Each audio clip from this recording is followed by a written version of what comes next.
Oui, il est là. Il faut lancer. Il faut faire rentrer tous les. Mais ils rentrent tout seuls en même temps. D'accord.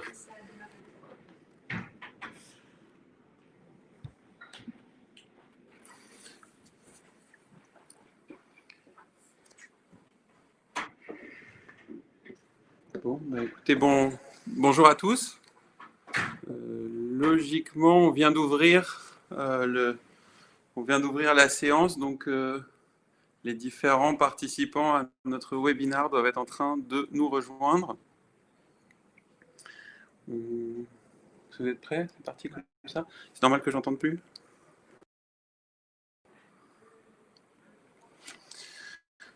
Bon, bah écoutez, bonjour à tous. Je m'appelle Luc Landman, je suis associé, fondateur d'Adopal. Et je suis ravi de vous accueillir nombreux pour notre donc, premier webinaire sur la gestion post-crise Covid. Je vais commencer par la question la plus importante du jour, c'est est-ce que vous me voyez, est-ce que vous m'entendez? Voilà, n'hésitez pas à vous manifester s'il y a une petite discussion sur le chat, si jamais vous avez des difficultés de connexion. Mais bon, a priori, je vois déjà des oui. Donc voilà, vous avez 90% du stress de l'équipe de préparation qui vient de retomber. Merci beaucoup. Voilà, aucun problème. Bon, bah c'est bon. On va donc considérer que la technique va être avec nous et c'est le plus important pour ce type d'événement. Donc, puisqu'on a la technique, je vais dire quelques mots d'introduction et puis vous devez voir, je passerai ensuite la parole aux intervenants qu'on remercie d'avoir accepté, qui ont accepté de participer à notre événement. Donc, peut-être un mot d'abord d'introduction sur le sujet du webinaire, de ce séminaire qu'on a organisé. En fait, donc Adopal est un cabinet qui travaille beaucoup sur l'organisation hospitalière et la stratégie de manière générale. Et suite à cette crise, aux différents échanges qu'on a pu avoir avec les établissements, on s'était dit qu'il serait intéressant d'axer notre événement autour des métiers dont on parle un peu moins sur la gestion de la crise. L'idée étant, moi j'ai retenu il y a quelques années un directeur d'hôpital qui m'avait dit à l'hôpital on a deux métiers, on soigne des patients et on gère des flux. On gère des flux de matériel, on gère des flux d'informations, on gère des flux de produits de santé, on gère des flux de patients. Et voilà. Et donc finalement, suite à cette crise, on a beaucoup parlé des soins, évidemment, mais on a aussi écouté les soignants qui eux-mêmes parlaient des problématiques de gestion de flux, d'approvisionnement. Et donc c'était un peu notre idée, c'était de se dire prenons cet angle-là pour aborder la question de la gestion de la crise et des enseignements qu'on doit en retirer sous l'angle de cette gestion des flux. Alors, on s'est posé la question, est-ce que c'est une bonne idée de faire un événement en parlant des sujets dont on parle moins? C'est toujours un peu risqué en termes de communication, d'axer la communication sur un sujet qui, entre guillemets, n'intéresse personne. Et je crois qu'on ne s'est pas trompé parce qu'on a eu la bonne surprise de voir que vous êtes nombreux à avoir répondu à l'appel. On a à peu près 70 personnes qui se sont inscrites, donc c'est plutôt un beau succès pour un événement de ce type. Les années précédentes, on avait fait des journées en présentiel et on avait beau avoir géré l'accueil, les participants, un repas, le traiteur, et ben on avait moins de monde. Donc on est absolument ravis de voir qu'il y a des personnes que ça intéresse, ce sujet sur la gestion des flux à l'hôpital. Et donc, voilà, merci à tous, j'espère que ça va vous intéresser. Je vais deux mots encore simplement sur le fonctionnement. Alors, vous le savez, vous commencez à l'avoir tous vécu, j'imagine, dans vos différentes expériences professionnelles. Un webinar, ça fonctionne si c'est animé et si on a des règles un petit peu strictes. Donc, on va pas pouvoir être aussi interactif que si on était en présentiel. Ce qu'on va faire, c'est qu'on va laisser les intervenants, chacun à leur tour, s'exprimer et qu'on vous demandera d'attendre la fin des présentations des trois intervenants qui vont s'enchaîner pour que vous puissiez poser les questions. Alors, vous pouvez réagir sur le chat, soit de manière publique, soit, si vous le souhaitez, en envoyant, je pense, d'autres messages. Ce qu'on fera, c'est qu'on prendra vos remarques, vos questions, et on se permettra d'être nous les porte-paroles et de poser éventuellement les questions aux intervenants. C'est la seule façon de rendre les discussions possibles. Donc, n'hésitez pas si vous avez des réactions à vous exprimer par écrit, voilà, mais on n'aura pas la possibilité d'avoir une discussion aussi ouverte que celle qu'on aurait pu avoir en séance plénière. Donc voilà un peu pour. Donc on a la technique avec nous, on a un sujet, on a des règles du jeu qui sont claires, un public. Maintenant, le plus important, c'est les participants qui nous ont fait l'honneur d'accepter de présenter rapidement quelques éléments de cette crise. Alors, je vais commencer. J'ai 3 personnes avec qui j'ai beaucoup travaillé et que je connais et que je remercie d'avoir accepté. Je vais commencer par accueillir donc Monsieur Jean-Yves Fézy. Je vous présente en 2 mots et puis ensuite je vous laisserai compléter. Simplement vous dire, Monsieur Fézy, que ça fait quelques années déjà qu'on a travaillé ensemble. Je vous ai connu DRH et puis ensuite surtout directeur des fonctions achats et logistique au centre hospitalier de Chambéry et au centre hospitalier d'Aix-les-Bains, devenu ensuite par fusion le centre hospitalier Métropole Savoie. Voilà, on a travaillé ensemble. Enfin, vous avez porté un projet de déménagement et de construction d'un nouvel hôpital sur lequel on a travaillé notamment sur la gestion des flux et l'organisation logistique. Voilà, et puis j'ajoute que vous avez depuis peu, si j'ai bien compris, fait valoir vos droits à la retraite tout en ayant une activité de consultant avec votre expertise sur la logistique. Donc, je vous ai demandé, je vous remercie, Monsieur Fézy, ça me fait plaisir de vous accueillir et je vous ai demandé un quart d'heure pour nous présenter, un peu les enjeux, une présentation un peu générale de la logistique hospitalière, de ces métiers qui sont peut-être pas toujours si bien connus. Et de nous dresser un panorama des enjeux. Donc, c'est un beau défi en 15 minutes, mais je vous laisse faire. Très bien. Bah, écoutez, merci M. Landman pour 2 choses principalement, votre accueil et votre bienveillance, mais aussi pour m'avoir fait découvrir un nouveau mot que j'avais encore jamais entendu jusque-là, le webinaire. J'ai l'impression d'être un petit peu plus intelligent ce soir qu'hier et c'est toujours un phénomène plaisant. Vous m'avez présenté, donc je ne me présente pas davantage. Effectivement, j'ai fait 40 ans d'hôpital, 30 en ressources humaines, ce qui est pas mal, et 10, les 10 dernières d'ailleurs, aux achats et à la logistique d'un hôpital qui est assez gros, qui s'appelle le CHMS, Centre Hospitalier Métropole Savoie. C'est Chambéry et Aix-les-Bains. Donc un peu moins de 2000 lits et un peu plus de 4000 salariés pour le situer globalement. Voilà. La présentation, donc moi je suis pas sur le Covid et la gestion de crise, puisque j'avais eu la bonne idée de partir à la retraite légèrement avant, mais plus sur une initiation ou une présentation générale de la logistique hospitalière, c'est ce que vous m'avez demandé, M. Landman. Et donc je suis resté sur ce thème-là. Alors j'essaie de trouver un équilibre entre ne pas être trop généraliste pour les spécialistes de la logistique hospitalière et pas trop spécialiste pour les non spécialistes de la logistique hospitalière. J'espère y arriver. Voilà, première diapo suivante s'il vous plaît. Voilà quelques objectifs. Donc donner une vue d'ensemble de la logistique hospitalière, en situer les enjeux rapidement, évaluer son stade de maturité, et puis aussi identifier les opportunités de progrès, puisque c'est quelque chose sur lequel il va y avoir une mission du plan phare très prochainement qui risque d'être un moment important et intéressant comme on l'a connu ces dernières années pour les achats hospitaliers. Donc mon plan de présentation, une logistique hospitalière avec des éléments de complexité, des enjeux forts pour l'hôpital, c'est pas un métier secondaire, la logistique, c'est un métier important pour les établissements. Une maturité achat qui est devenue maintenant plutôt forte, me semble-t-il en tout cas, notamment avec les GHT.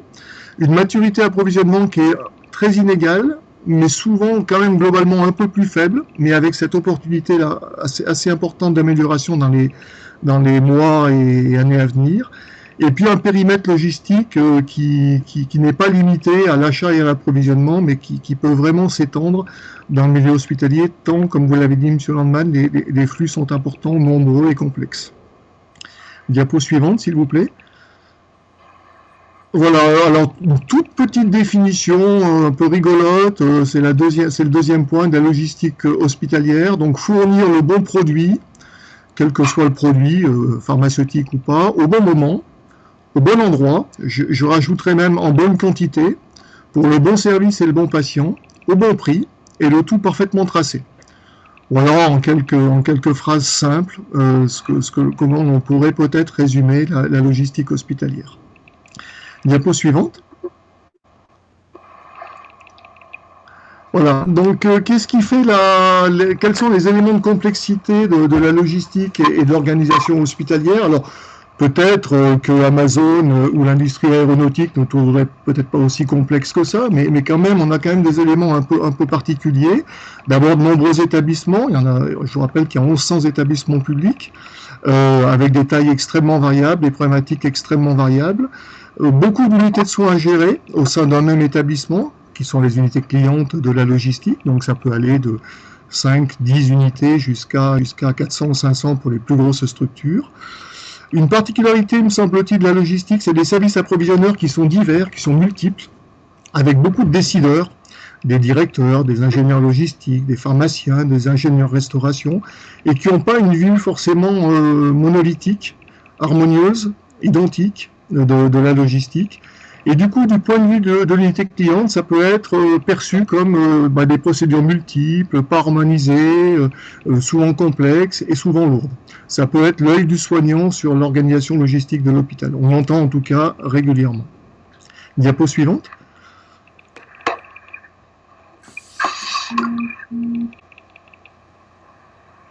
Voilà, du point de vue des produits, donc des produits multiples, sensibles, coûteux, sur des marchés fragiles. Le Covid, je crois, nous l'a un petit peu montré.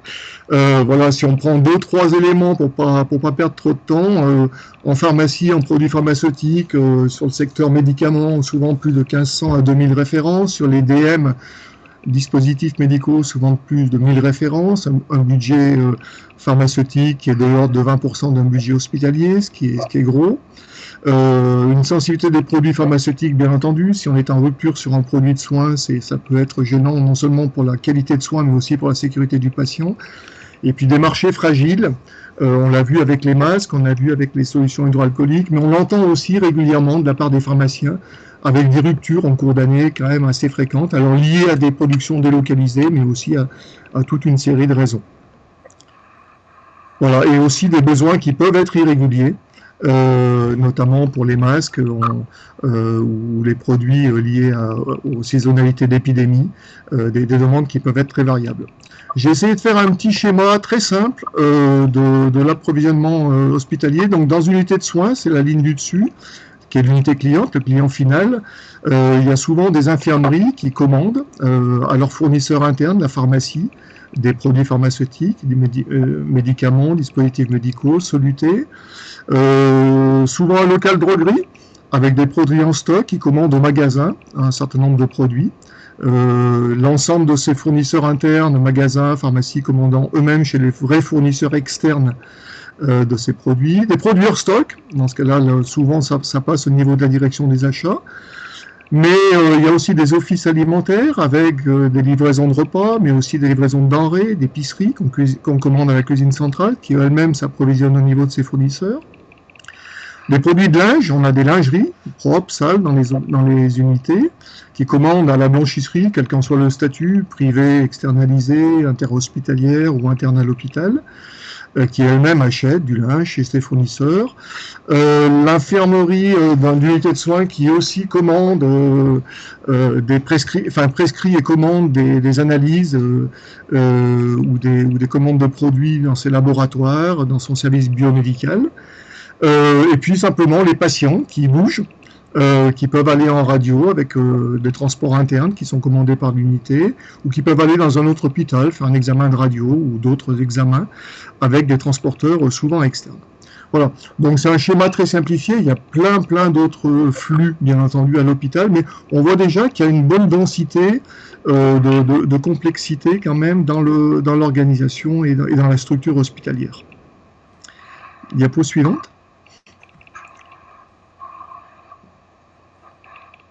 Voilà, les enjeux logistiques, bon, ils sont assez simples, hein, on va les résumer en 3.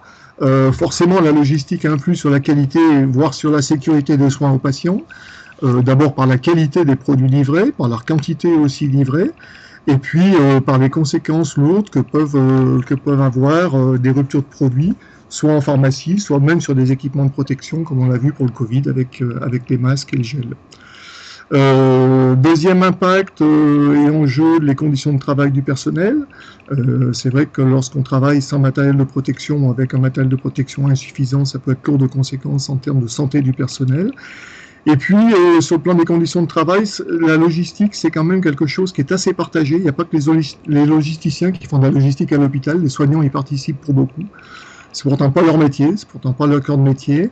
Ils le font pas très bien, généralement. Qu'ils me pardonnent cette expression un peu directe. Et puis c'est pas leur métier de base. Voilà. Et puis les enjeux financiers, les achats, au total, c'est à peu près un tiers des budgets hospitaliers, c'est beaucoup. Les stocks, on a souvent un mois d'avance de consommation. Bon, même si on essaie de l'optimiser, qu'on est un peu moins, ça fait tout de suite 1 à 2% des budgets hospitaliers. Et puis des enjeux aussi liés à l'efficience des équipes logistiques, hein, qui ont des niveaux de production, des systèmes d'information, des niveaux d'automatisation extrêmement différents et des niveaux de suivi de performance également extrêmement différents. Donc des enjeux logistiques, qualité des soins, conditions de travail, enjeux financiers qui sont importants. Diapo suivante. Voilà, alors dans la chaîne logistique, la supply chain, si j'ai bien lu mes classiques, je distinguerais volontiers une gestion des achats hospitaliers qui a beaucoup été optimisée dans ces dernières années, qui est plutôt arrivée à maturité, même s'il y a bien entendu encore des axes de progrès importants, et de la logistique hospitalière qui, elle, est un petit peu plus naissante, même si elle est très inégale et très variable d'un établissement à l'autre. Alors là, je vais faire un petit zoom sur la gestion des achats. Donc des enjeux importants, je retiendrai juste le troisième point du premier paragraphe. Ça représente en dépenses consolidées au plan macroéconomique 25 milliards d'euros de dépenses. C'était l'analyse du plan phare, donc c'est quand même un gros volume. Les achats hospitaliers sont mutualisés depuis longtemps, avec notamment des petits groupements d'achats départementaux qui se sont créés au fil des expériences. Qui sont devenus, à partir des années à peu près 2000-2005, des groupements beaucoup plus gros, des groupements régionaux, plus structurés, avec des groupements qui peuvent être extrêmement importants et des enjeux importants. On avait fait sur Rhône-Alpes une identification des gains d'achat que pouvait faire un établissement en venant dans un groupement. J'ai pris celui de la restauration.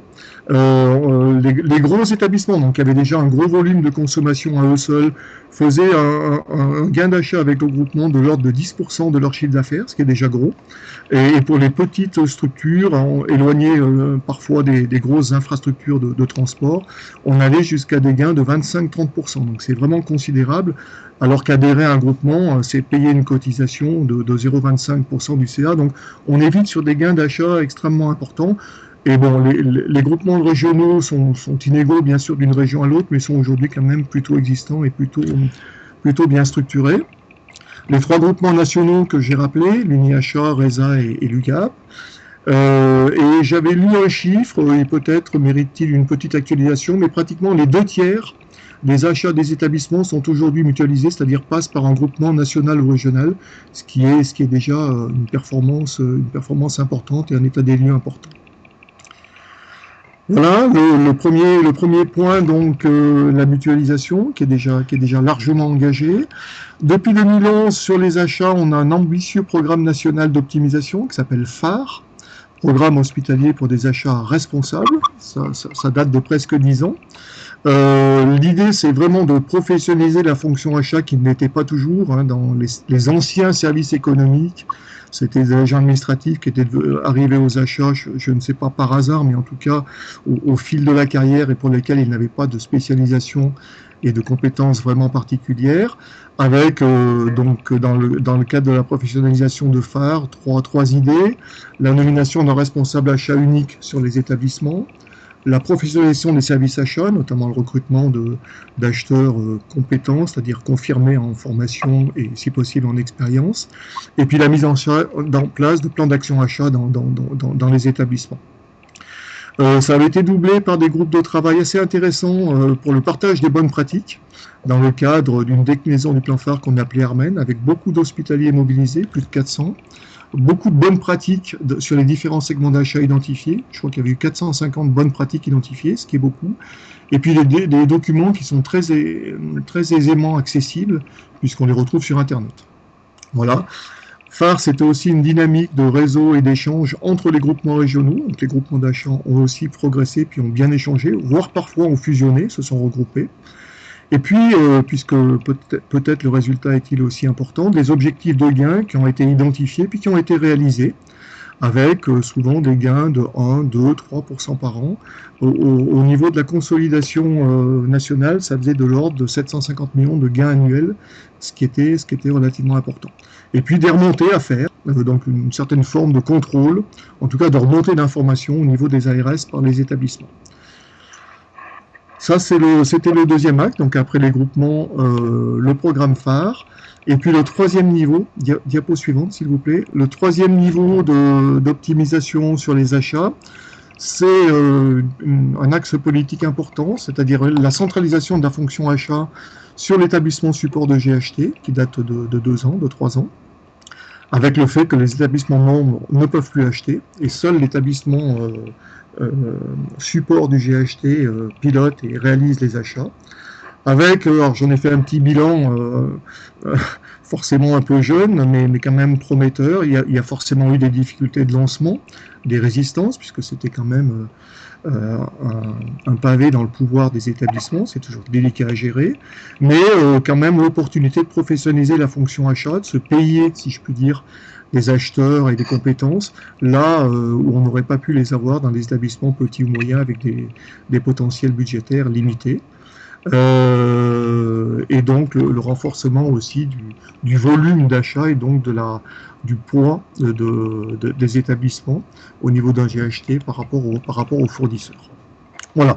Donc en résumé, avec ces 3 maillons, la mise en place des groupements d'achat, l'optimisation achat-établissement d'Enphare, et la gestion centralisée au niveau du GHT, il me semble qu'on arrive aujourd'hui à un très bon niveau d'optimisation, même si encore une fois il y a des marges de manœuvre qui restent bien entendu, et plutôt un bon niveau de la maturité de la fonction achat.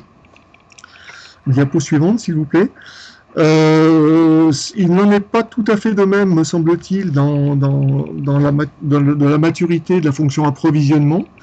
Bien entendu, il y a eu beaucoup de réflexions dans pas mal d'établissements sur la logistique et les approvisionnements.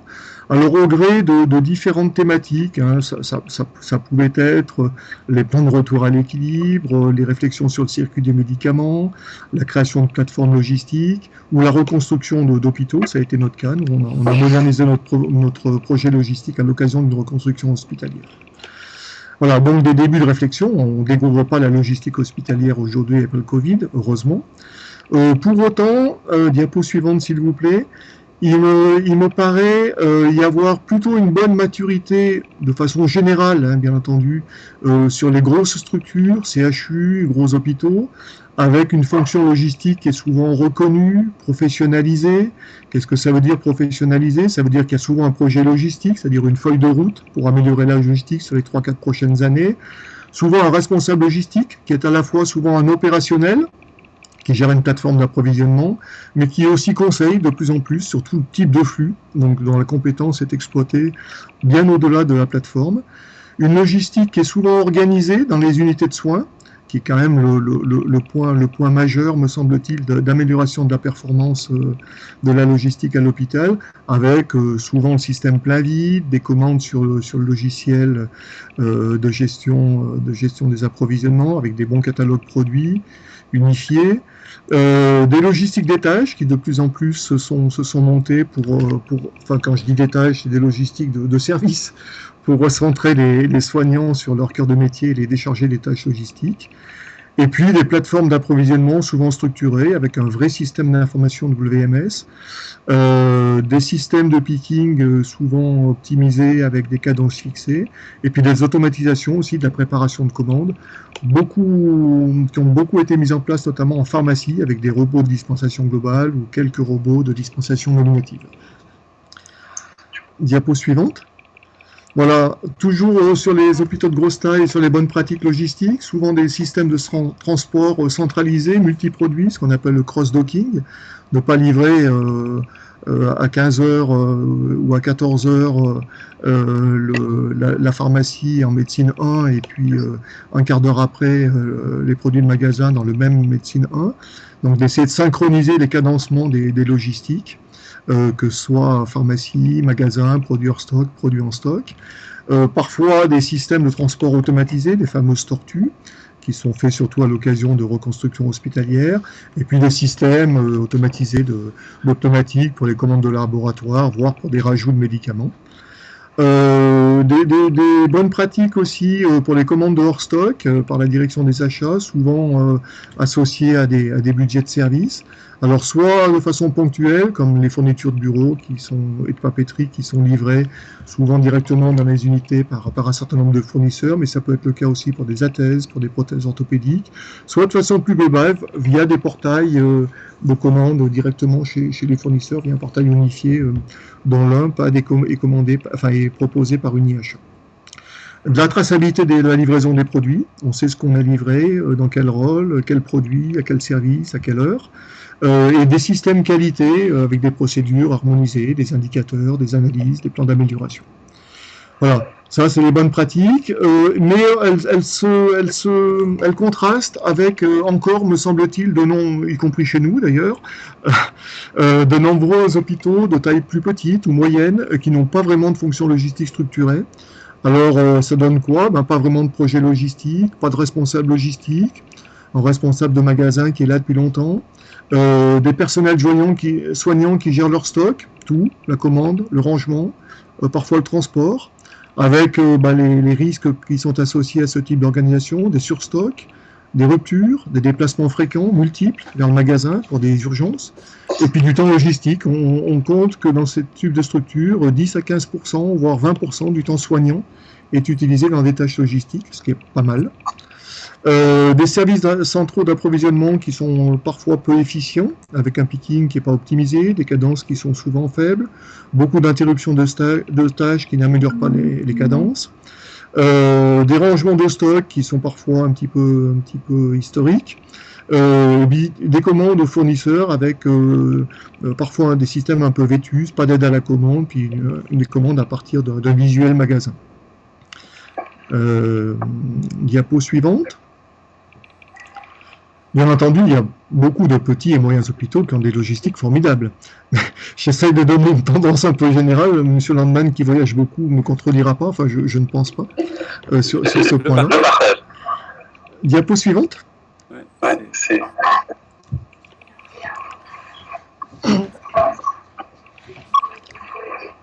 Alors moi, je vois plus ma diapo. Je ne sais pas si vous la voyez.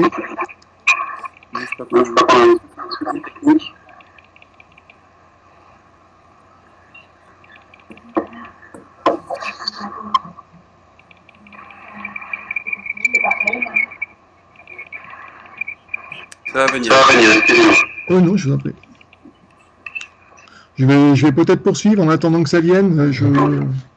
Je crois me souvenir à peu près de ce que j'ai écrit. Donc, au-delà de ce constat, en disant que voilà, on a un contraste entre des établissements performants déjà sur le plan logistique et un grand nombre d'établissements de petite moyenne taille qui le sont moins.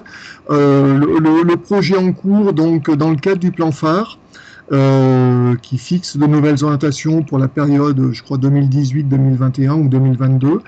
Il y a les trois premières orientations, c'est vraiment sur l'optimisation, la finalisation de l'optimisation des achats, mais s'y rajoute un quatrième axe qui est l'amélioration de la logistique hospitalière. Donc phare déborde maintenant sur la logistique. Et donc, ça se traduit par le lancement cette année, en pleine période Covid, justement, par la DGOS d'un appel d'offres. Je pense que les hospitaliers sont au courant. Un appel d'offres qui vise à retenir des consultants. Je crois qu'il y a 4 consultants sur 10 GHT tests qui seront choisis pour proposer des améliorations de la logistique hospitalière. Alors avec des GHT, d'abord ça se situe au niveau des GHT, pas au niveau des établissements, et puis des GHT de maturité de logistique variable et de taille variable d'ailleurs. Et là, il y a une vraie, me semble-t-il, une vraie opportunité, puisque un peu comme pour les achats, il me semble que la logistique peut, au niveau d'un groupement d'hôpital proche géographiquement, apporter un véritable plus. Le niveau GHT peut apporter un véritable plus en matière de logistique d'approvisionnement. Voilà, est-ce qu'il faut garder tous les magasins d'un GHT? Est-ce qu'on peut pas en supprimer? Est-ce qu'on peut pas les spécialiser? Est-ce qu'on peut pas revoir le système de cadencement? On a encore dans beaucoup d'établissements, notamment sur la partie restauration, des cadencements de commandes fournisseurs qui sont extrêmement surprenants, notamment dans les structures avec des livraisons quasi quotidiennes. Qui sont quand même extrêmement coûteuses. Voilà, donc je pense que l'impulsion que va proposer dès l'automne la DGOS dans le cadre du plan phare à 10 GHT peut être vraiment prometteuse pour améliorer cette logistique. Alors ça peut être les résultats attendus, ça peut être un premier niveau très simple, hein, mettre un responsable logistique de GHT qui va améliorer un peu l'existant avec du plein vide dans les unités, même des petites structures ou des choses comme ça. Et puis ça peut aller jusqu'à une refonte du cadencement et des livraisons aux fournisseurs sur un niveau regroupé, alors soit unique, soit multiple, de plateformes hospitalières, avec une revue des cadencements, des remises logistiques plus intéressantes, voilà. Donc il y a un véritable travail, on va pas faire les conclusions avant d'avoir fait les études, bien entendu, mais il me semble qu'il y a vraiment une opportunité très intéressante à travers ce chemin. Je ne sais pas si les 10 GHT sont choisis, ou si c'est quelque chose qui reste encore à faire au niveau des GOS et des ARS, mais il y a vraiment une opportunité intéressante et je pense que en 2 ou 3 ou 4 ans, on pourra atteindre des niveaux de maturité logistique dans les GHT aussi importants qu'on a pu en attendre sur la fonction achat. Voilà, et mon dernier propos, ma dernière diapo, je la vois toujours pas, je ne sais pas si vous la voyez. C'est de dire aussi qu'au-delà de ces fonctions achat, de ces fonctions approvisionnement, il me semble que la logistique hospitalière a de beaux jours, justement pour gérer toute cette série de flux. Alors j'avais donné quelques exemples bien connus dans le milieu hospitalier. C'est vrai qu'une réflexion et une participation des responsables logistiques sur la gestion des flux aux urgences, sur la gestion des flux patients, sur la gestion des archives, on a vraiment des domaines qui ont déjà été explorés dans certaines structures, mais quand même encore un peu vierges et qui me paraissent assurer des beaux jours pour la logistique et les logisticiens hospitaliers. Voilà, écoutez, j'ai improvisé sur la deuxième partie du sujet, puisque je n'avais pas de support. J'espère avoir été néanmoins suffisamment clair et je vous remercie de votre attention.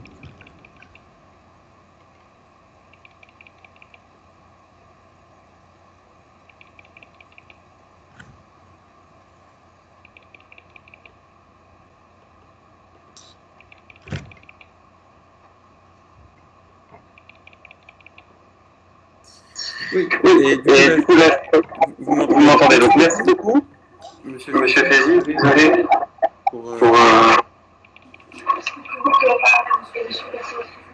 Voilà. Est-ce que là c'est bon cette fois au niveau du son? Je crois que Monsieur Fézy, il faut que vous coupiez à votre tour votre micro pour que ça permette d'éviter de faire de l'écho. Donc merci. Non, c'était très clair. Désolé pour ces petits soucis techniques. On est en train d'essayer de peut-être laisser. Est-ce qu'on se laisse 2 minutes pour récupérer la présentation de Monsieur Lowe, de Madame? Je ne sais pas si vous avez prévu de la diffuser, mais ça peut se diffuser au niveau des participants si vous l'avez prévu comme ça.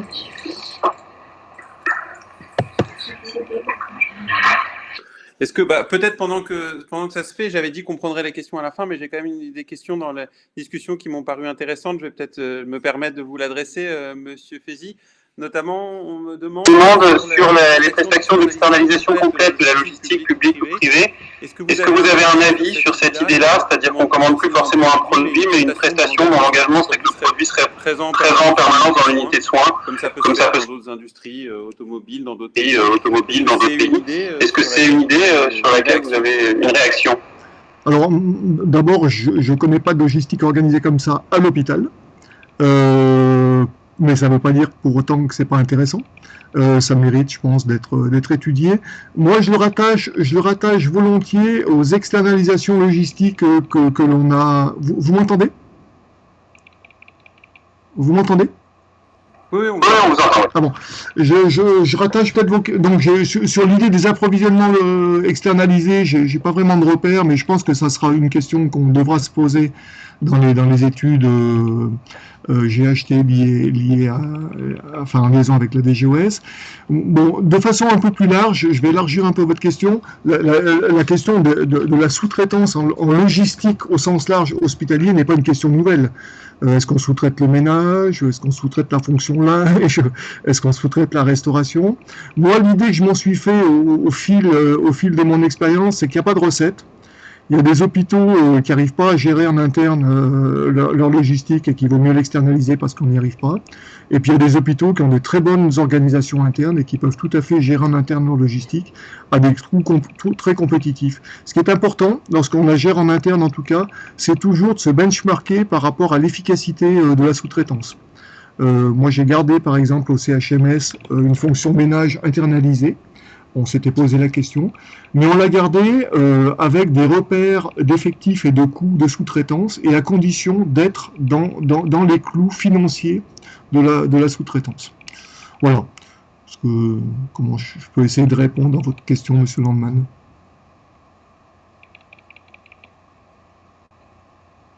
Il faut juste que j'active mon micro pour vous dire que vous avez répondu à la question. Très bien, merci. Je vais désactiver. Merci beaucoup. Là, logiquement, vous devez voir la suite. J'ai réussi à la présentation de Madame de Foucault. Donc, je vais proposer qu'on passe donc cette fois à deuxième partie de notre réunion, la partie plus gestion de la logistique hospitalière en état de crise. Alors, Madame de Foucault, je vais vous passer la parole dans un instant, mais donc vous êtes directrice achat et logistique au niveau d'un groupement hospitalier de territoire dont l'établissement support est Pontoise. Et pour ceux qui ne le savent pas, on est dans le Val d'Oise, on est en pleine zone rouge de l'épidémie. Et donc, un peu comme partout, vous avez dû vivre une période un peu délicate, mais particulièrement sur votre territoire. Et donc, pour faire le lien avec les enjeux et la présentation qu'on vient d'avoir, on vous a demandé de nous préparer un petit retour d'expérience de cette gestion de crise. Donc, je vais simplement couper mon micro et ensuite, c'est moi qui passe les diapositives. Et je vous laisse ouvrir le vôtre, Madame de Foucault. Bonjour à tous. Donc, effectivement, je me présente. Je suis Madame de Foucault, directrice achat logistique du GHT Novo depuis maintenant 4 ans. Voilà. Est-ce qu'on peut passer à la diapo suivante, s'il vous plaît? Alors, tout d'abord, je souhaitais faire une rapide présentation du GHT dans lequel je travaille. Donc, il est situé dans le Val d'Oise. C'est un petit GHT qui est composé de 3 établissements. Donc, c'est l'hôpital de Pontoise qui est l'établissement support. Nous avons également donc le groupement hospitalier Kernel des Portes de l'Oise, dit le GHCPO, qui est situé en jaune, dont il y a 3 sites. Et puis le groupement hospitalier intercommunal du Vexin, le GIV, qui est du coup matérialisé en bleu sur la diaporama. En chiffres, le GHT, donc c'est un petit GHT composé de 3 établissements. Il y a 2500 lits et places sur l'ensemble du GHT, et donc il y a 5358 professionnels qui y travaillent chaque jour. Sur ce GHT, nous, on est en direction commune, donc c'est-à-dire qu'il y a un directeur unique pour les 3 établissements. Et en ce qui me concerne, donc moi je suis directrice achat et logistique pour les 3 établissements. Donc pour faire un petit écho par rapport à la présentation précédente, effectivement, on a mis en place un service achat GHT sur les 2 dernières années. C'est encore la diapo avant, pardon. Donc notre organisation au niveau des achats est assez centralisée et donc GHTisée, j'ai envie de dire. Autant sur la logistique, on est encore sur un fonctionnement sur 3 établissements, c'est-à-dire qu'on a encore 3 restaurations, on a encore 3 magasins, on a 2 blanchisseries. Donc voilà, donc on est plus en train de travailler, notamment dans le cadre d'un schéma directeur logistique GHT, pour du coup mettre en place des organisations GHT. Effectivement, donc nous, notre GHT, on a été extrêmement impacté sur le Covid. Donc rapidement, à partir de début mars, on a du coup déclenché le plan blanc. Et donc, on est très, très rapidement monté en charge. Il faut juste savoir, parce que c'est des chiffres qui parlent, habituellement, on tourne sur Pontoise à 26 lits de réanimation et d'unité de soins continus. Et donc là, on a doublé nos lits au plus fort de la crise mi-avril. Et donc, on est passé à 50 lits de réa, ce qui du coup est énorme, ce qui représente énormément d'investissement, effectivement, pour les soignants et les médecins, et puis également pour la logistique. Il a été également mis en place une unité de tri-Covid où étaient du coup positionnés les patients en attente des résultats PCR pour savoir si c'était positif et négatif. Et il a également été monté 2 unités Covid de médecine, donc de 30 lits chacun. Et puis ensuite, on a également mobilisé nos filières d'aval sur les 2 établissements partis, c'est-à-dire que du coup, les patients qui sortaient de réa ont été transférés sur des unités de soins de suite et de réadaptation, et aussi du coup sur l'unité de soins palliatifs. Voilà. Est-ce que je peux avoir la diapo suivante, s'il vous plaît? Alors, effectivement, du coup, l'ensemble des fonctions logistiques ont été impactées sur notre GHT. Et la logistique hospitalière représente beaucoup de métiers différents. Donc, tout d'abord, sur le volet APRO, le magasin hôtelier en première ligne a été impacté parce que, notamment sur la gestion des équipements de protection individuelle, dit les EPI, où du coup, notre objectif était donc de ne pas avoir de rupture d'appro. Parce qu'effectivement, il fallait que du coup, que les patients, les soignants puissent être suffisamment protégés pour prendre en charge les patients Covid.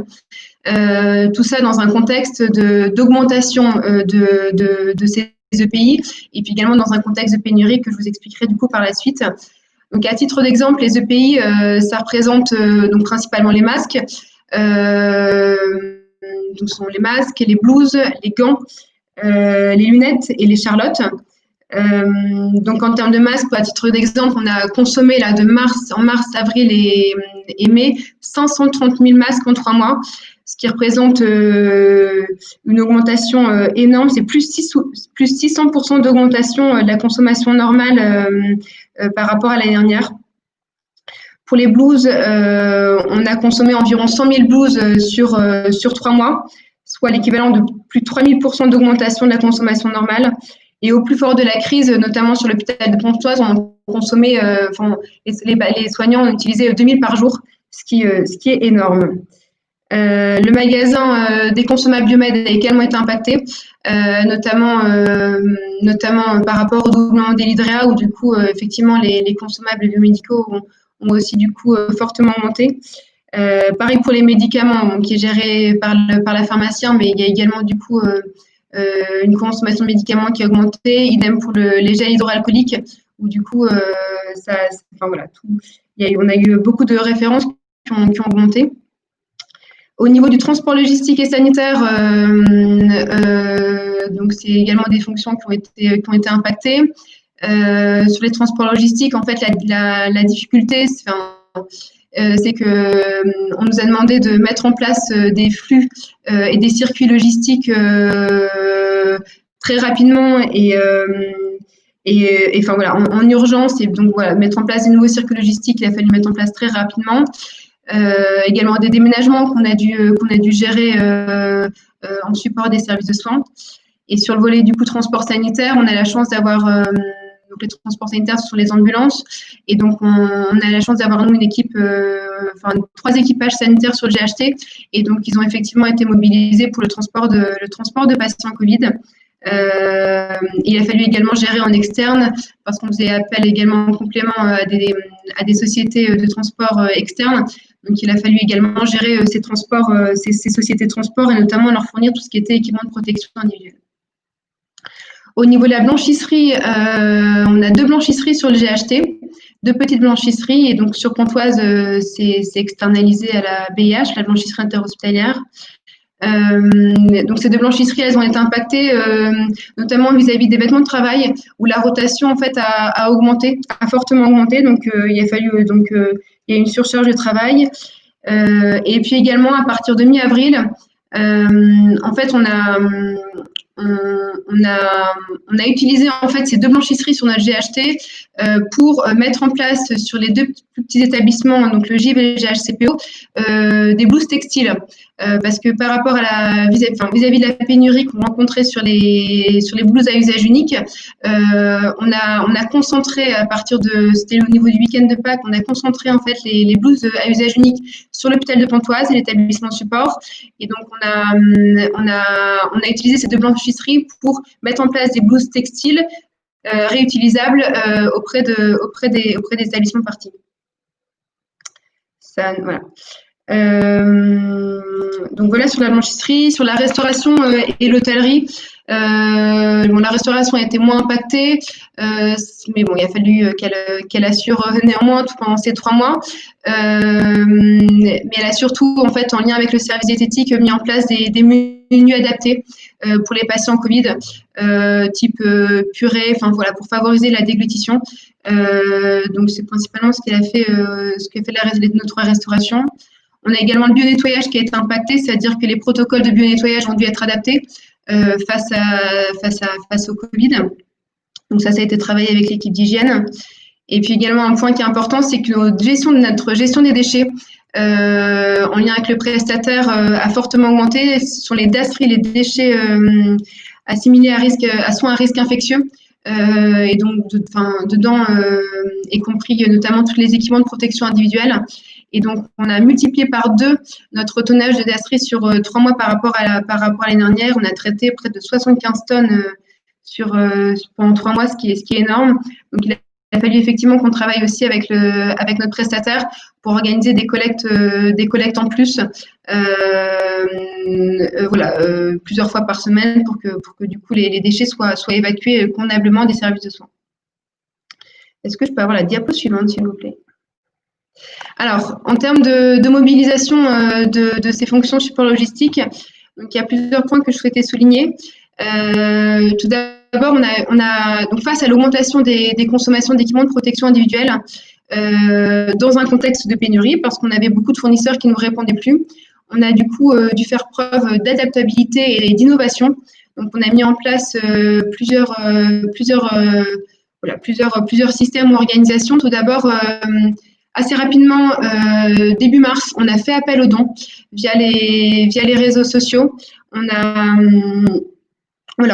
fait appel aux dons de masques, de blouses, de gants, de lunettes, sur LinkedIn, sur Facebook, etc. Et en fait, on a été assez surpris parce que on a reçu énormément de dons de la part de particuliers, de la part d'entreprises, etc.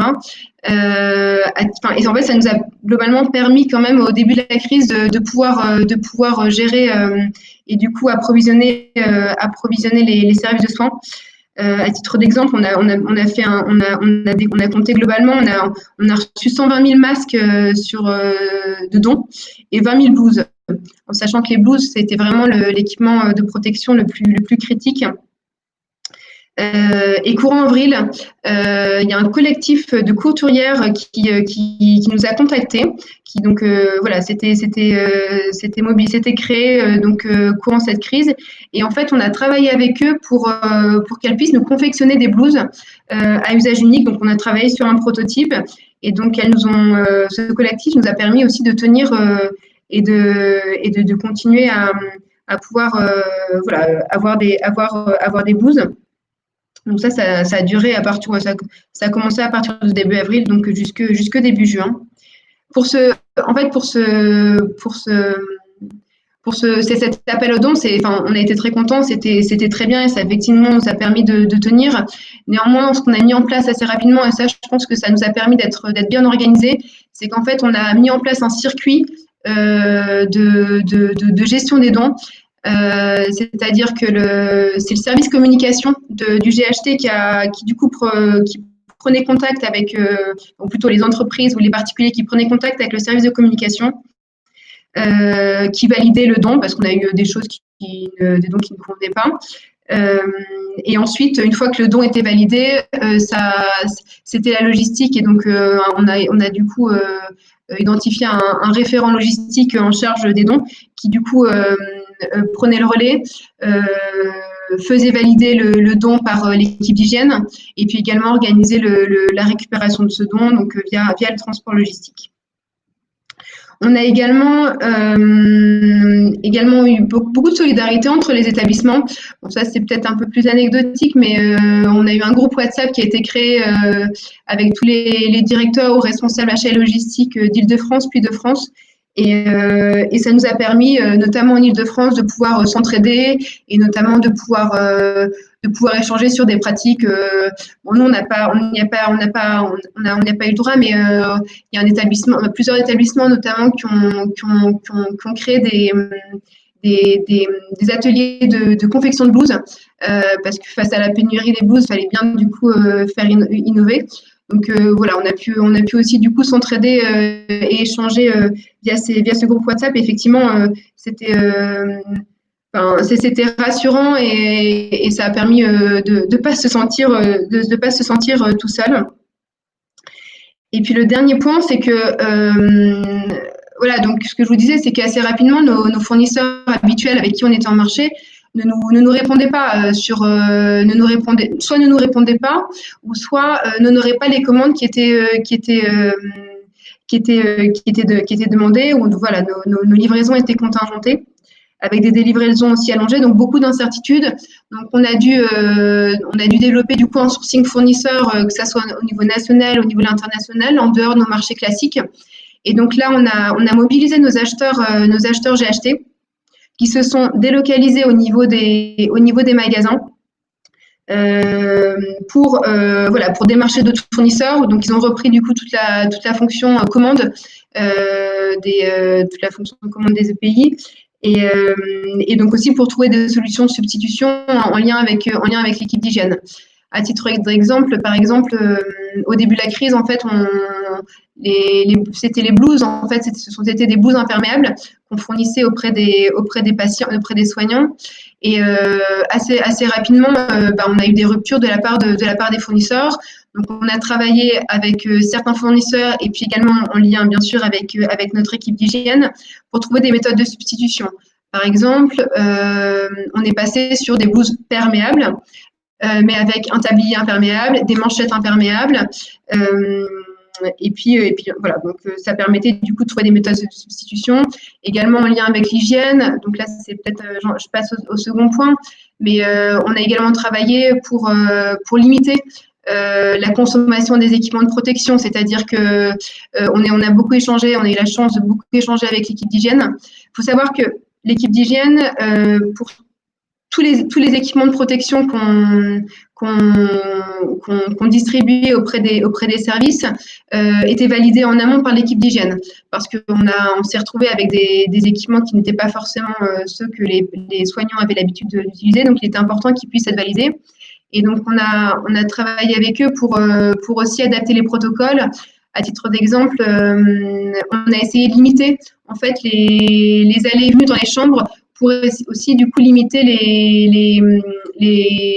la consommation de blouses. Par exemple, au début de la crise, à chaque fois qu'il y avait un soignant qui entrait dans la chambre, il fallait qu'il s'habille, qu'il mette la blouse, la charlotte, les masques, etc. Donc ça, c'est effectivement normal. Et puis donc voilà, c'était pour un soin quelconque par une infirmière. Et puis on avait la SH qui arrivait donc qui s'habillait et du coup qui déposait juste le plateau repas et qui repartait. Donc on a travaillé pour du coup aussi limiter la consommation et donc notamment du coup limiter les allées et venues, c'est-à-dire que quand un soignant entrait dans la chambre, c'était pour plusieurs choses, c'était peut-être pour faire un soin et puis également du coup au moment du repas, il livrait le plateau repas. On a essayé du coup d'optimiser comme ça et ça nous a permis aussi du coup de limiter la consommation des équipements de protection. On a également travaillé avec le service d'hygiène aussi parce qu'on a reçu énormément de dons et donc on a reçu notamment beaucoup des combinaisons. Donc on a aussi travaillé avec le service d'hygiène pour établir donc la combinaison ça sera du coup adapté pour le service transport, pour les transports sanitaires. Les blouses imperméables c'est effectivement plus adapté pour les unités Covid parce que voilà, les patients, il y a plus d'interactions et donc il y a plus de risques que le soignant attrapent le virus, sont infectés. Et puis pour la réanimation, donc on était plutôt sur des blouses perméables. Donc ça, c'était pour les équipements. Donc le troisième point, donc là c'est plus global, c'est l'ARS qui nous a demandé de mettre en place une plateforme logistique de territoire. Donc ça, c'était à partir de fin mars, dans le cadre en fait de la réquisition des masques qui ont été réquisitionnés par l'État. L'ARS nous a demandé en tant qu'établissement support de GHT, de mettre en place une plateforme logistique de territoire donc pour la distribution des masques. C'est-à-dire que hebdomadairement, on avait des livraisons de masques par Santé publique France ou par l'ARS. Et donc, on était en charge de distribuer en fait ces masques aux établissements de territoire, donc que ce soit les établissements privés, les établissements publics, les transports sanitaires, les sociétés de transport sanitaire, les établissements associatifs, et donc ce qui du coup équivaut à l'équivalent de 100 lignes de notre tableau Excel. Donc ça nous a demandé beaucoup de travail à effectif constant, bien évidemment, et aussi beaucoup de logistique parce que du coup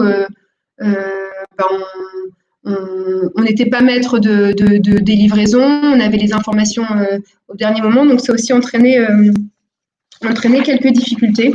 En fait, à titre d'exemple, on avait 12 palettes chaque semaine qui nous étaient livrées sur notre magasin. Donc, il y a derrière la question de la place dans les réserves. Où est-ce qu'on met toutes ces dotations, tous ces masques. On a également, ça entraîne aussi beaucoup de manipulation de la part des magasiniers qui étaient dans un magasin qui était aussi surchargé parce que beaucoup, on avait aussi toute la gestion des dons qui était aussi entreposée. Donc, il y a eu toute une gestion des réserves. On a mis en place des réserves aussi décentralisées au plus près des unités de soins pour du coup au cas où il y a des dépannages et pour qu'on ait plus de réactivité. On a eu également des références disparates de masques qui nous étaient livrés chaque semaine et qui étaient parfois non validés par l'équipe d'hygiène. Donc ça a été parfois un peu compliqué. Et puis à certains moments aussi, face à la pénurie d'autres références, on a aussi reçu des blouses, des gants, du gel hydroalcoolique. Enfin voilà, donc on a dû faire preuve d'adaptabilité et on continue de faire preuve d'adaptabilité sur cette plateforme parce que du coup elle est encore en fonctionnement jusque début septembre à minima. Donc en termes d'adaptabilité et de fluidité, effectivement, on a dû, tout le secteur logistique, on a dû, et puis également toute la communauté hospitalière, on a dû s'adapter au jour le jour. Il faut savoir que au niveau de la direction générale et puis du président de CME, il y avait une réunion de crise chaque jour, 7 jours sur 7, du lundi au dimanche, donc avec un point avec l'ARS. Et ensuite, il y avait une réunion avec donc les acteurs, les chefs de pôle, les médecins, les cadres, de manière très informelle. Et donc, lors de ces réunions, étaient prises des décisions qui étaient nécessaires. Et une fois les décisions prises, à 15h30, 16h, allez hop, on les mettait en œuvre extrêmement rapidement. Donc, il fallait, c'est-à-dire que c'est création d'un service, une augmentation des lits, c'est un déménagement. Et derrière, nous, au niveau de la logistique, fallait qu'on suive et qu'on soit extrêmement réactif. Voilà, donc c'était pour l'équipe transport, du coup, une mobilisation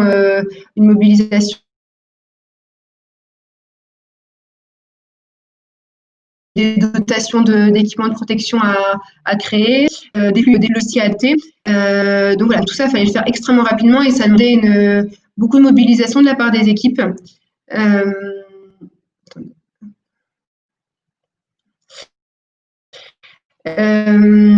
En sachant que généralement un déménagement, on sait faire des déménagements, mais généralement un déménagement, ça se prépare généralement, ça s'anticipe et ça se prépare quelques mois avant.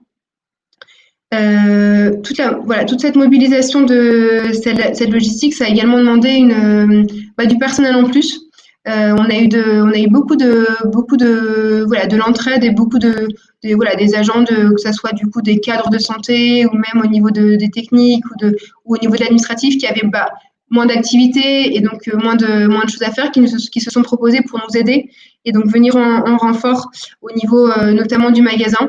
On a eu également des aides extérieures, enfin des personnes qui se sont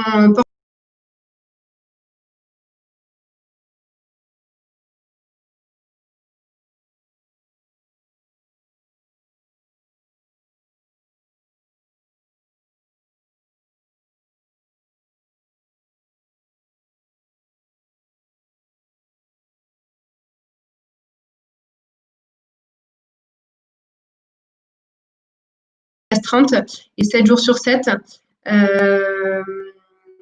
Parce que voilà, il y avait besoin plus fort de la crise qu'on puisse être réactif le plus fort possible et que en fait notre objectif c'était surtout de décharger au maximum les services de soins et que eux ils se concentrent vraiment du coup sur leurs patients et puis que du coup nous on puisse voilà leur apporter tout notre soutien logistique. On a également, en termes d'adaptabilité, travaillé aussi sur les forces et les faiblesses, enfin surtout sur les forces du GHT, dans le sens où, notamment voilà, sur les blouses, enfin, l'équipement de protection qui était vraiment le plus compliqué, c'était vraiment du coup les blouses à usage unique, où là on essaie, enfin, contrairement au masque on a eu moins de difficultés. C'est vraiment les blouses où on a été face à une pénurie. En fait, on a utilisé nos 2 blanchisseries en interne, comme je vous disais du coup sur la slide précédente, pour, je ne sais pas si vous m'entendez. Donc on a utilisé les 2 blanchisseries en interne, où du coup qui ont pu prendre en charge du coup et traiter les blouses textiles. Et donc ça nous a permis de reconcentrer les blouses à usage unique uniquement sur l'hôpital de Pontoise. Et donc ça nous a permis de ne pas avoir de rupture d'appro. Il faut savoir que et ça on en est très fiers. On n'a jamais eu aucune rupture d'appro en termes d'équipement de protection individuelle sur l'ensemble de la crise et notamment les soignants et les médecins à l'heure du rétex qu'on est en train de faire actuellement sont très sensibles à ça. On a eu également, enfin donc voilà, pour terminer, il y a eu un bel engagement collectif de la part de l'ensemble des acteurs, c'est-à-dire que pendant cette crise, pendant ces 3 mois, il y a eu beaucoup de. Alors il n'y a plus la slide. Je continue Oui, sans. je suis désolé parce que je suis obligé à la fois de partager l'écran et d'animer, on a un petit souci. Donc je vais vous laisser conclure le temps de préparer les diapositives de l'intervenant suivant. D'accord, ok. Donc oui, donc je disais, il y a eu beaucoup de solidarité, d'entraide entre les services et entre les établissements du GHT qui ont au final, notamment sur le magasin, appris à travailler ensemble. Et donc là, on avait un rétex, la direction achat logistique la semaine dernière. Et effectivement, il y a beaucoup de points positifs qui ressortent malgré des difficultés qu'on a reçues. Et voilà, enfin voilà, je pense que les agents ont aussi retrouvé voilà, il y avait un but commun pour lequel on devait travailler malgré des difficultés. Donc rapidement, les agents ont eu des difficultés, c'est-à-dire la peur, l'angoisse d'attraper le Covid, et puis aussi la longueur de la crise, parce que faire des plans blancs, on a déjà mis en place des plans blancs, mais généralement un plan blanc ça dure et heureusement quelques jours, et là ça a duré 3 mois. Et donc ça c'est compliqué à tenir en termes de longueur voilà, en termes sur la longueur a été compliquée à gérer. Et aujourd'hui, les agents du coup de la logistique sont globalement très fiers de ce qui a été accompli et le sentiment aussi du coup d'avoir été utile. Donc, ce qui est important, il faut savoir quand même qu'aujourd'hui, si je peux terminer, c'est pas terminé, c'est-à-dire que là, on est en train du coup de reconstituer nos stocks en termes d'équipement de protection. On va chacun aussi partir en vacances pour se reposer parce qu'on n'est pas à l'abri non plus du coup d'une deuxième vague on verra si elle arrive, mais on parle d'une deuxième vague à la rentrée. Voilà. Merci beaucoup. Deuxième vague, j'espère qu'on pourra y échapper. On est tous un peu en interrogation. Mais effectivement, merci pour ce témoignage. Et c'est vrai que c'était un de nos objectifs de donner cette visibilité aux équipes sur le terrain qui ont vécu ça.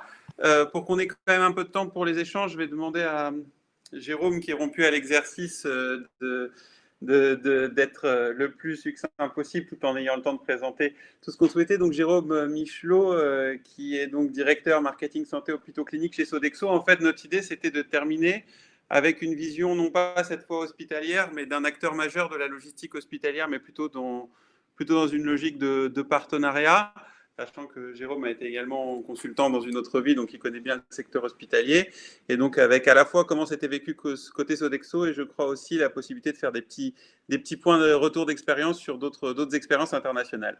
Donc Jérôme, je te laisse la parole. Oui, bonjour à tous.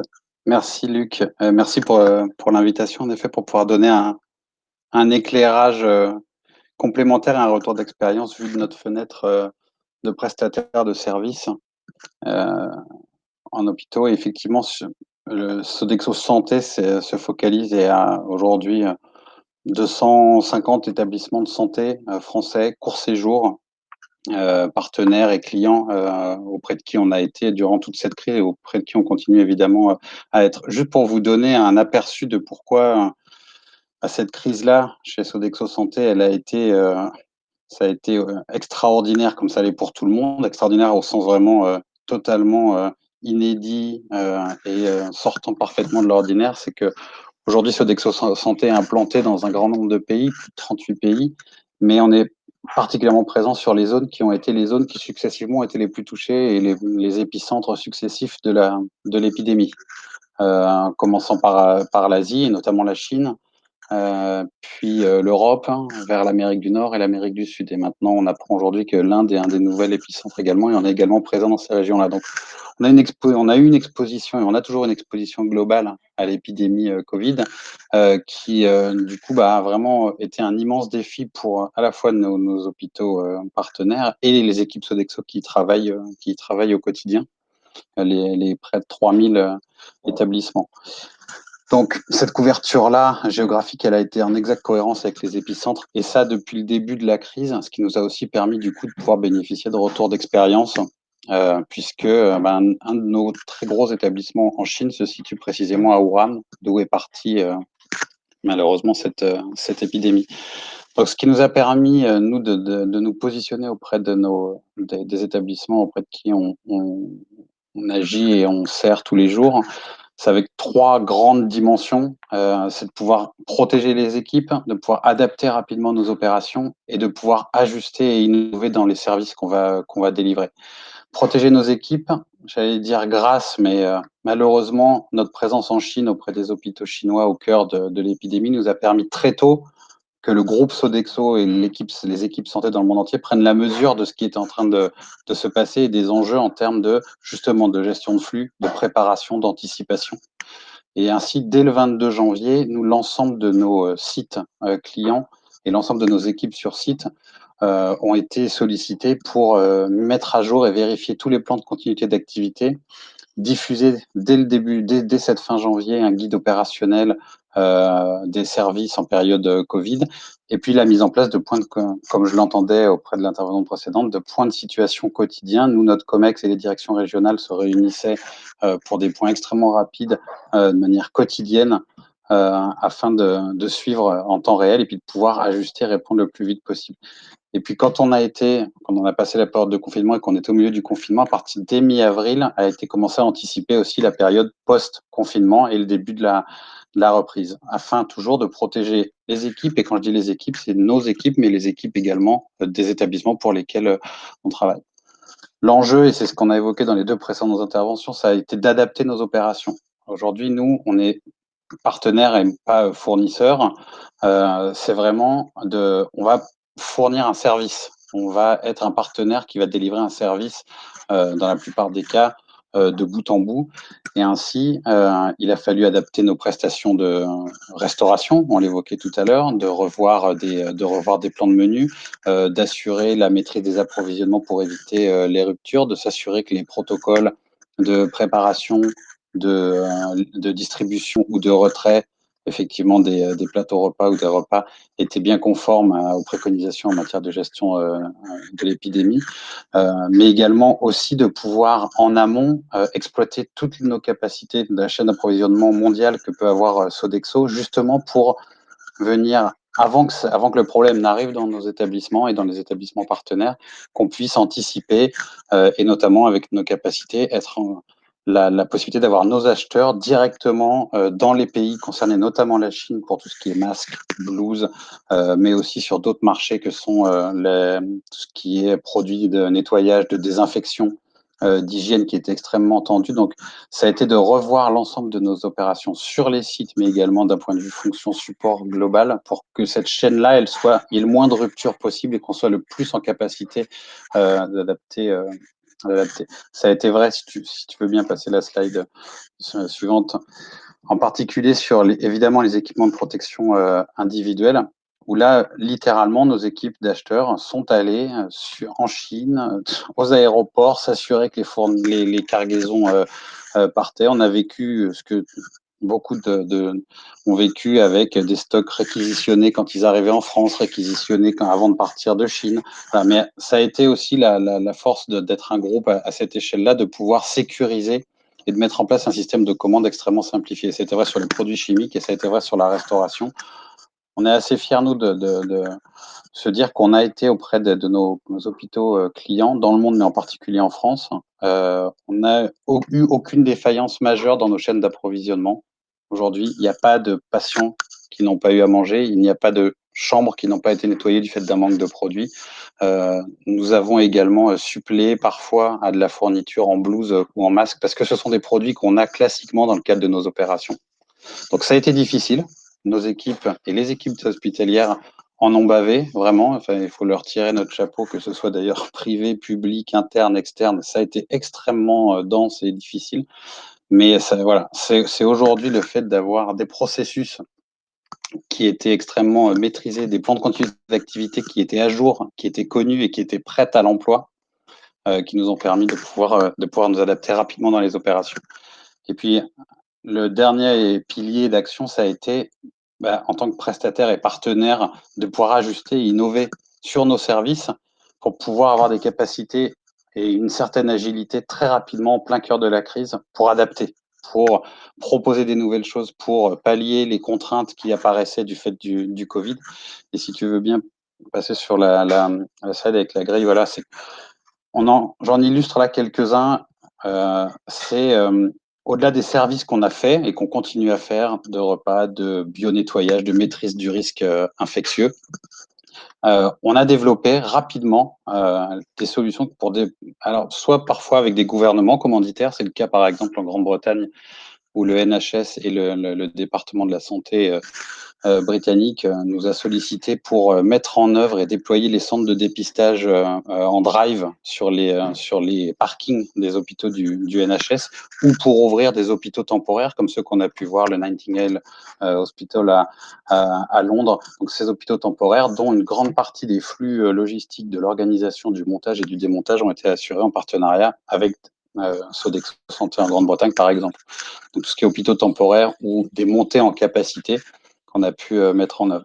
Ça a également été la possibilité, et on l'a fait ça en France notamment en partenariat avec la PHP et la chaîne et Accor Hôtel, de pouvoir mettre en place également des hôtels ou des dispositifs de mise en quarantaine dans lesquels il y a à la fois la mise à disposition des chambres, mais également la mise à disposition des repas pour que les personnes puissent être autonomes et vivre cette période de quarantaine de la manière la moins désagréable possible.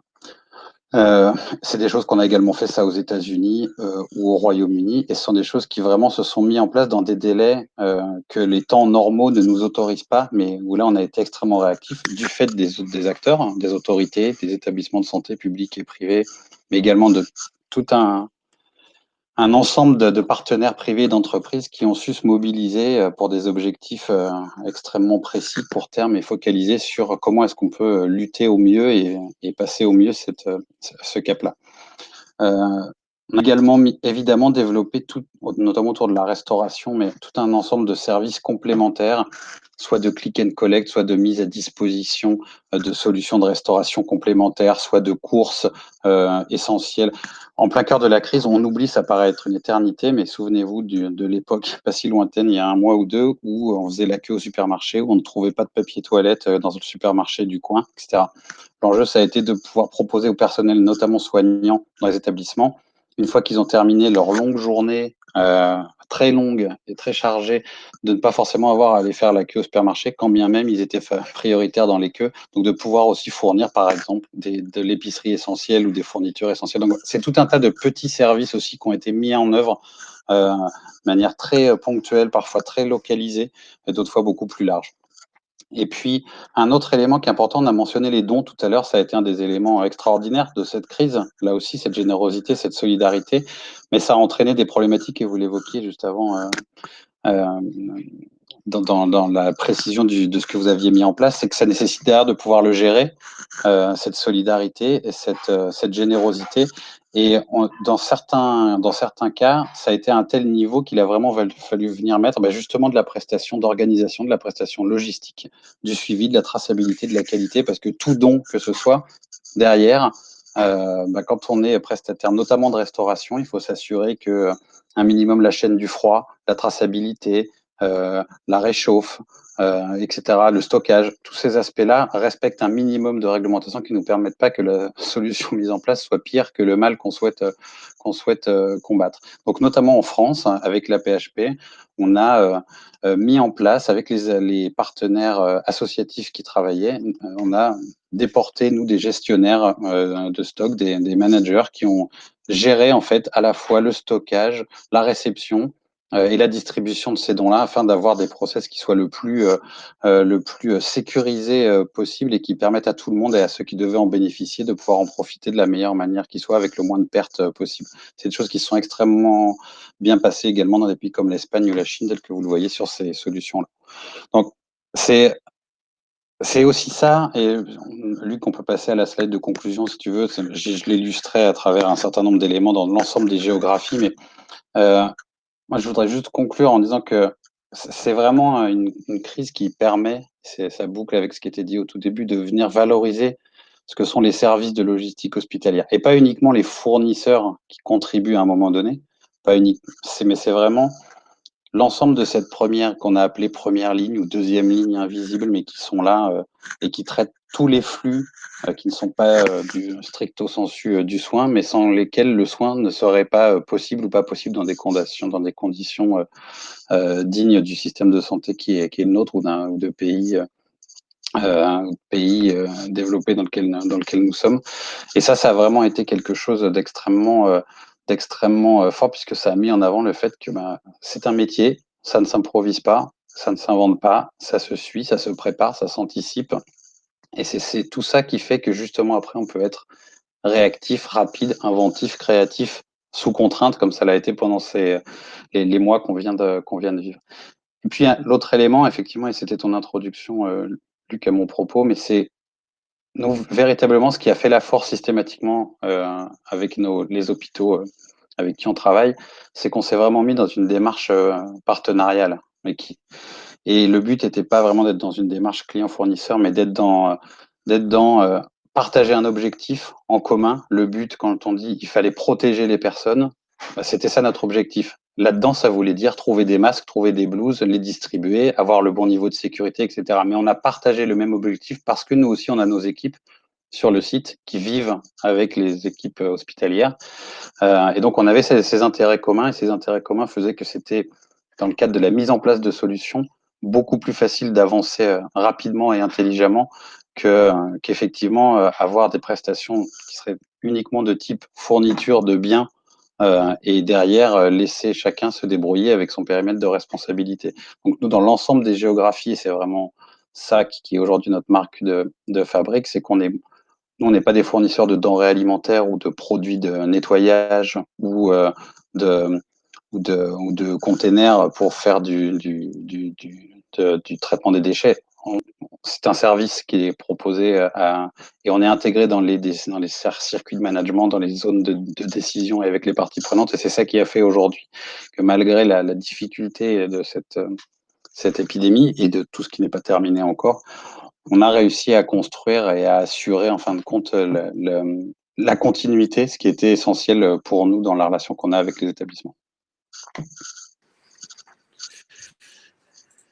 Merci beaucoup, Jérôme, et merci d'avoir tenu le timing, ce qui me permet qu'il nous reste quelques minutes pour peut-être d'être le porte-parole d'un certain nombre de questions qu'on a pu recevoir notamment sur les éléments de discussion. Alors, je m'excuse, je ne vais pas pouvoir les poser en tant que telles, mais je vais néanmoins les résumer, un peu essayer de schématiser les grands thèmes. Alors, peut-être d'abord une question qui est assez originale. Je posais une question, on me dit la crise Covid, avec les gestes barrières, le télétravail, ça a accéléré d'une certaine manière tout ce qui est la robotisation, la digitalisation. Est-ce que vous pensez que ça s'applique aussi et que ça peut accélérer le mouvement d'automatisation de la logistique ? Est-ce qu'un de vous trois, au niveau des intervenants, vous pensez que ça peut être un élément d'accélération de la digitalisation ou de la robotisation de la logistique ? Je vous laisse activer vos micros si vous voulez répondre.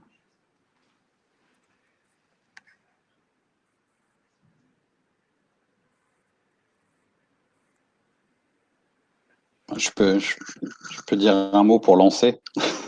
Jérôme, je crois que tu essayes de parler, mais je t'entends pas. Est-ce que c'est bon? Allô, Luc. Oui, c'est bon. Oui. Moi, juste un mot vu de notre fenêtre, mais il y a sur l'aspect digital, oui, il y a un certain nombre de plateformes digitales, notamment, je pense au repas, mais pour la prise de commande, pour éviter notamment des flux trop nombreux dans les restaurants du personnel, ou éviter, comme vous le précisiez, madame, tout à l'heure, le fait qu'il y ait des allées et venues incessants sur des services qu'on peut éventuellement simplifier. Là, oui, le digital, mais sur des temps très courts, il fallait vraiment que ça préexiste pour que ça puisse être utilisé. Et sur la robotisation, nous, franchement, ce qu'on a vu, pour être honnête, c'est surtout la force des hommes et des femmes qui font ce travail-là tous les jours sur les sites. Dans ce temps-là, peut-être que ça va ouvrir les réflexions, notamment dans le cas des travaux ministériels que M. Fézy évoquait juste avant. Ça va pousser cette réflexion-là en se disant, mettons les ressources les plus importantes que sont les femmes et les hommes au bon endroit et laissons les robots faire là où ils peuvent faire. Mais ce que c'est venu surtout montrer, peut-être qu'il y aura plus de robots, plus de digital, mais c'est l'incroyable nécessité d'être préparé, d'avoir des process et des hommes et des femmes qui savent quoi faire, comment le faire, bien équipés, bien protégés et bien, j'allais dire managés, pardon, mais qui a fait qu'aujourd'hui on a pu passer, parce que c'est toute l'intelligence situationnelle et humaine qu'on a pu voir dans les établissements qui aujourd'hui est pour moi le vrai enseignement et qu'il faut qu'on garde, c'est qu'aujourd'hui ce sont des métiers valorisants et qui contribuent à la prise en charge. Mais après oui, des outils pour permettre que ces hommes et ces femmes-là puissent faire mieux et de manière plus reconnue leur travail, c'est certain que ça va avoir un peu poussé les putters sur ces aspects-là. Je pense qu'il faut attendre 6 mois, 1 an pour se rendre compte de ces effets-là précis, au-delà des effets buzz un peu de certains aspects. Je pense que c'était le sens de la question, j'imagine. C'était effectivement le début. Autre question peut-être sur le périmètre sur lequel vous êtes les trois. On a vu que du monde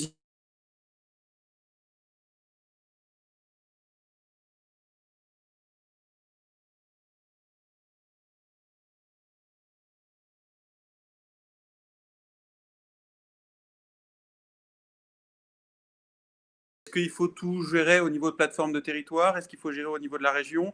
Est-ce qu'il faut gérer de manière plus nationale? Un peu quel est le bon maillon pour gérer la logistique hospitalière? Je ne sais pas si peut-être Monsieur Fézy, si vous m'entendez toujours, je sais que est-ce que vous pensez que c'est le GHT, c'est le bon maillon?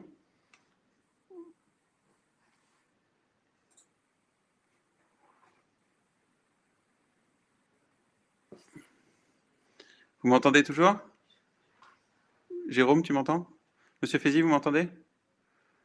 Bon, je suis pas sûr. Alors Jérôme, je vais te laisser répondre. Si toi tu penses, quel est le maillon en gros? C'est ça un peu les questions qui sont posées. Est-ce qu'il faut gérer en local ou est-ce qu'il faut gérer au national ou entre les deux? Ouais, tu as une réponse de Normand, même si je suis en Bretagne aujourd'hui. Oui. Est-ce que c'est bon? Oui. Oui. C'est un peu les deux. Enfin, nous, ce qu'on a vu à notre échelle, c'est que ce que j'évoquais, les capacités notamment mondiales sur tout ce qui est approvisionnement nous ont permis de mieux appréhender la pénurie ou d'éviter les ruptures. Donc là, qu'il y a un niveau un peu global, globalisé en tout cas sur certains aspects, c'est fondamental. Après, nous, c'est la force, c'est les régions et nos sites locaux dans la mise en œuvre, dans le suivi au quotidien, etc., qui ont vraiment été essentiels. Donc, le territoire, certainement, à l'échelle d'un GHT, sera certainement très pertinent pour des achats, pour le pilotage, pour la mise en place de règles sur les process, etc. Mais il y a bien une dimension extrêmement locale et terrain. Quand je dis local, c'est quasiment au niveau du service. Aujourd'hui, il n'y a pas deux services qui sont faits pareil, au sens, j'allais dire, environnement architectural du terme. Et c'est bien ceux qui y sont au quotidien qui vont pouvoir voir comment est-ce que je gère un service Covid, comment est-ce qu'il faut que je protège mes entrées, mes sorties, etc. Donc, c'est les deux. C'est les deux et il faut vraiment je pense, se garder d'imaginer, pour moi, qu'on puisse tout gérer d'un niveau territorial ou au contraire de dire que chaque établissement doit se débrouiller par lui-même, quoi.